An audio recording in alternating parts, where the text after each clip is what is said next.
இவர் ராஜுங்க மாமா. இது நகர அதாவது தமிழ்நாடு இந்த மெடிக்கல் இதுக்கு வந்திருக்காரு.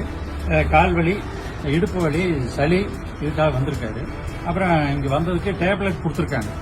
இந்த டேப்லெட் பார்த்தீங்கன்னா அவர் சாப்பிட்றதுக்காக வீட்டுக்கு கொண்டு வந்தார். பார்க்கும்போது எல்லாம் புள்ளியாக பங்கஸ் வந்த மாதிரி இருக்கு. இந்த மாத்திரை கெட்டு போன மாத்திரை. ஆனால் டேட் பார்த்தீங்கன்னா வேலையில் இருக்குன்னு போட்டிருக்கு. பிரிச்சோம்னா இந்த மாதிரி பங்கஸ் எல்லாம் இருக்குது. இது சாப்பிட்டோம்னா அவருக்கு ஏதாவது எஃபெக்ட் ஆயிடுச்சுன்னா 6 பொறுப்பு. இது கெட்டு போயிருக்கு. இது கம்ப்ளைண்ட் நான் கொடுக்கணும். அதுக்கு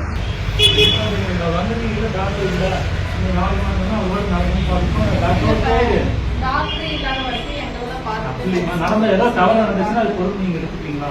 தப்புல நடக்காத ஏதோ ஒன்று நடந்ததுன்னா அப்ப நீங்க முன்னாடியே சம்பள குறைவா இருந்தா இல்ல மாத்திரை அவன் அப்படியே அரசாங்கம் கொடுத்துருக்கா இல்ல நீங்க எடுத்து